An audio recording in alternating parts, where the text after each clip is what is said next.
વાલા ભક્તજનો, જય સ્વામિનારાયણ. આજના ઝડપી ટેકનોલોજીના આ યુગમાં આપણે ડગલે ને પગલે મોબાઈલ અને લેપટોપનો ઉપયોગ કરતા છીએ ત્યારે ઘણી બધી સાવચેતી રાખવાની આપણે જરૂર હોય છે, જેથી કરીને આપણે ફ્રોડનો ભોગ ન બનીએ. આજકાલ સાયબર ફ્રોડનો જ્યારે વ્યાપ વધતો જાય છે ત્યારે એનો ભોગ આપણે ન બનીએ એની તકેદારી રાખવા માટે અમુક માહિતી આ સેશન દ્વારા આપવાનો સંતોનો વિનમ્ર પ્રયાસ છે. તો વિગતે એ આપણે સમજીએ.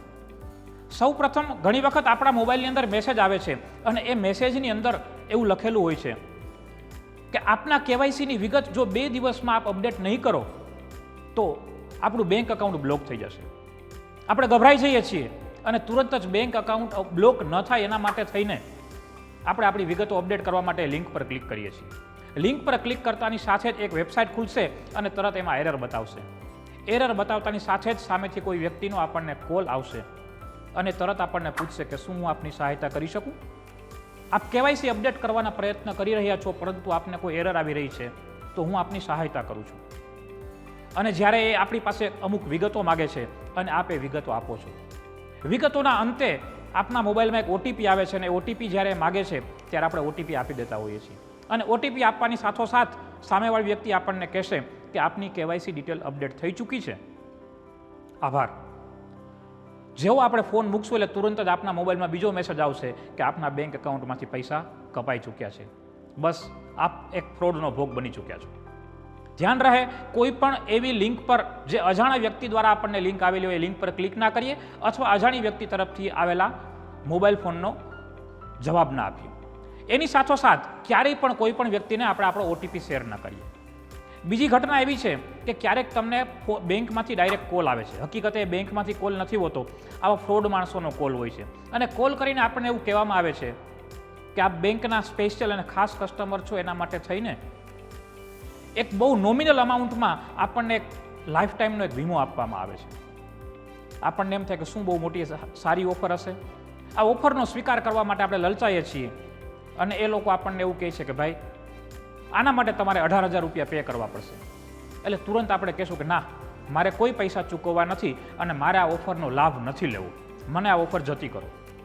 ત્યારે તરત જ સામેવાળી વ્યક્તિ આપણને એવું કહેશે કે જો હવે તમારે આ ઓફર ન જોતી હોય તો તમારી ઓફર ઓલરેડી એક્ટિવેટ થઈ ચૂકી છે. હવે આ ઓફર ન જોતી હોય તો તમારે મને ઓટીપી આપવો પડશે. આપણને ઊંધા કાન પકડાવવાનો પ્રયાસ કરવામાં આવશે અને ત્યારે આપણને એવું કહેવામાં આવશે કે તમે એક ઓટીપી આપો તો તમારી આ ઓફર અમે કેન્સલ કરી શકશું, અધરવાઇઝ નહીંતર તમારા ખાતામાંથી 18,000 રૂપિયા કપાઈ જશે. એટલે 18,000 રૂપિયા ન કપાય એની બીકે આપણે એ વ્યક્તિને ઓટીપી શેર કરીએ છીએ અને ઓટીપી શેર કરશું એટલે આપણા ખાતામાંથી કોઈ બેલેન્સ કપાઈ જશે અને આપણે ફ્રોડનો ભોગ બની જશું. એવી જ રીતે ઓનલાઈન આપણે ઘણી બધી વસ્તુઓ વેચતા હોઈએ છીએ. આપણા ઘરની અંદર જૂના સોફા પડ્યા છે અને આપણે ઓનલાઈન વેચવા માટે પોર્ટલની અંદર આપણા સોફાનો ફોટો પાડી અને અપલોડ કરીએ છીએ. થોડી ક્ષણોમાં કોઈ વ્યક્તિનો કોલ આવશે કે આપને સોફા વેચવા છે, આપણે ઓનલાઈન આ વેબસાઇટ પર મૂકેલા છે. આપણે રાજી થઈ જશું કે સોફાનો ફોટો અપલોડ કર્યાની થોડી જ મિનિટોમાં આપણને ફોન આવી જાય છે. એ વ્યક્તિ તરત આપણને પૂછશે કે કેટલા રૂપિયામાં વેચવા છે. આપણે પ્રાઇસ પણ લખેલી હશે અને એ પ્રાઇસમાં એ વ્યક્તિ એગ્રી પણ થઈ જાય છે. તુરંત આપણે એ ભાઈ એવું કહેશે કે આપની બેંકની ડિટેલ આપો અથવા યુપીઆઈ ડિટેલ આપો, હું એનાથી તમને પેમેન્ટ કરું છું. આપણે આપણી ડિટેલ આપશું એટલે એ વ્યક્તિ કન્ફર્મેશન માટે આપણને એવું પૂછશે કે અત્યારે હું તમને 10 રૂપિયા ટ્રાન્સફર કરું છું. 10 રૂપિયા ટ્રાન્સફર કરવા માટે થઈને એ આપણું આઈડી માગશે, આપણે એને આઈડી આપશું અને એ વ્યક્તિ આપણને 10 રૂપિયા ટ્રાન્સફર કરશે. એ જ મિનિટે આપણા ખાતાની અંદર 10 રૂપિયા જમા પણ થઈ જાય છે. તુરંત બાકીનું પેમેન્ટ કરવા માટે થઈને પહેલા વ્યક્તિ પ્રયત્ન કરે છે, પરંતુ અંતે એ વ્યક્તિ આપણને એવું કહેશે કે આના માટે મારે ઓટીપી જોઈશે. આપણે પણ સાવચેત છીએ, સજાગ છીએ અને સામે પૂછીએ છીએ કે 10 રૂપિયા માટે તો ઓટીપી નહોતો માગ્યો, હવે કેમ ઓટીપીની જરૂરિયાત પડી? એટલે સામેવાળા વ્યક્તિ બહુ ચાલાક અને ચબરાક હશે, આપણને કહેશે કે મોટી અમાઉન્ટનું ટ્રાન્ઝેક્શન છે એટલા માટે થઈને બેંકનો નિયમ છે કે તમારે ઓટીપી આપવો ફરજિયાત છે અને આપ ઓટીપી આપશો, જેવો તમે ઓટીપી આપશો એવા તમારા ખાતામાંથી બાકીના પૈસા કપાઈ જશે. યાદ રહે, ક્યારે પણ આપણે ઓટીપી ભૂલથી કોઈને શેર ના કરીએ. એવી જ રીતે હમણાં એક તાજેતરની ઘટના, આપણા ગુરુકુલના એક નિષ્ઠાવાન હરિભક્ત સાથે બનેલી ઘટના આપને કહું, જે ખરેખર રિયલ હકીકત છે.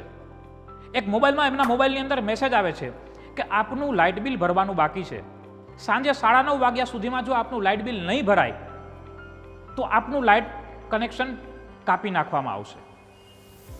તુરંત આપણને એની અંદર એક મોબાઈલ નંબર આપેલો હશે કે ઇલેક્ટ્રિક ઓફિસરને આપ કોલ કરો. આપ એ નંબર પર કોલ કરશો. કોલ કરવાની સાથોસાથ એ વ્યક્તિ આપને કહેશે કે ભાઈ આપનું લાઇટ બિલ ભરવાનું બાકી છે. જો આજના દિવસમાં આપનું લાઇટ બિલ નહીં ભરાય તો આપનું ઇલેક્ટ્રિક કનેક્શન કપાઈ જશે. આપણે સામે આર્ગ્યુમેન્ટ કરશું કે સાહેબ મારું બિલ તો મેં થોડા દિવસ પહેલાં જ જમા કરાવી દીધું છે. સામેથી વ્યક્તિ આપણને જવાબ આપશે કે લાઇટ બિલ કદાચ ભરી દીધું હશે ખરું, પરંતુ અમારી સિસ્ટમમાં એ વસ્તુ અપડેટ નથી થઈ, અને જો એ વસ્તુ અપડેટ નથી થઈ તો અમે કાંઈ નહીં કરી શકીએ.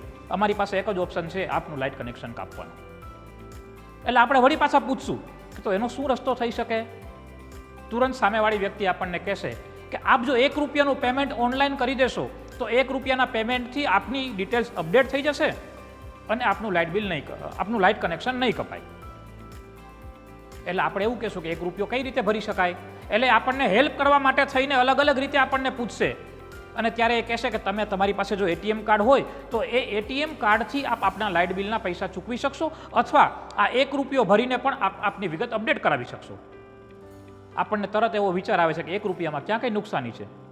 જો આપનું કનેક્શન કપાતું બચી જતું હોય તો આપણે ₹1 ભરી દઈએ અને સામેવાળી વ્યક્તિને આપણે આપણા એટીએમ કાર્ડની વિગત આપીએ છીએ. એટીએમ કાર્ડની વિગત આપી છે. એટીએમ કાર્ડની વિગત નાખ્યા પછી સામેવાળા વ્યક્તિ તુરંત આપણી પાસે ઓટીપી માગે છે. આપણે ઓટીપી આપી દીધો છે, પણ આપણે તો ફોન પર વાત કરીએ છીએ, આપણું ધ્યાન ફોનમાં છે, એમની સાથે વાત કરવામાં. તરત બીજો મેસેજ આવે છે, ત્રીજો મેસેજ આવે છે. એ વારે વારે આપણી પાસે ઓટીપી માગે છે અને આપણે ઓટીપી આપતા જઈએ છીએ. સાથોસાથ આ એક કાર્ડની અંદરથી એ વ્યક્તિના ₹30,000 કપાઈ ગયા. અલગ અલગ સ્લોટમાં ટ્રાન્ઝેક્શન કરીને ₹30,000 આમાંથી કપાઈ ગયા. પછી સામેવાળો વ્યક્તિ બહુ ચબરાક છે, એણે તુરંત એવું કીધું કે આપે જે એટીએમ કાર્ડ આપેલું છે એ એટીએમ કાર્ડ ચાલતું નથી, આપની પાસે કોઈ બીજું એટીએમ કાર્ડ છે? આ વ્યક્તિ કે હા, મારી પાસે બીજું એટીએમ કાર્ડ છે. ઠીક છે, તો એ કાર્ડની વિગત આપો. એક કાર્ડની અંદર પૈસા ખાલી થઈ જવાથી એમણે બીજા એટીએમ કાર્ડની વિગત માગી છે, અને બીજા એટીએમ કાર્ડના આધારે એમાંથી પણ થોડા પૈસા એ લોકોએ ઉપાડી લીધા છે. જ્યારે આપણને ખબર પડી ત્યારે આપણે બહુ મોટી ભૂલ કરી ચૂકી બેઠા હતા, અને એ સમયગાળાની અંદર આપણી પાસે શું કરવું એનો કોઈ ઓપ્શન બચ્યો ન હતો. નો ડાઉટ વ્યક્તિ હોશિયાર હતા, એમની ઓળખાણ પણ હતી. ઓળખાણના આધારે ક્રાઇમ બ્રાન્ચની અંદર એમણે ફરિયાદ કરી, પરંતુ આજ સુધી એમના પૈસા હજી પાછા નથી આવ્યા. તો અંતમાં એટલું જ કહેવાનું કે ક્યારેય આવી કોઈ લિંક આપણા મોબાઈલમાં આવે તો એ લિંક પર ક્લિક ના કરીએ જ્યાં સુધી આપણને 100% ખાતરી ન હોય. આપણા મોબાઈલની અંદર આવેલા ઓટીપીની વિગત ક્યારેય પણ કોઈને શેર ન કરીએ. આપણા આઈડી પાસવર્ડ ક્યારેય કોઈને શેર ન કરીએ, અને કદાચ આવી વસ્તુનો ક્યારેય ભોગ બનીએ તો ક્રાઇમ બ્રાન્ચમાં આપણે તુરંત ફરિયાદ નોંધાવીએ અને આવી વસ્તુઓથી, આવા ફ્રોડથી આપણે બચતા રહીએ. જય સ્વામિનારાયણ.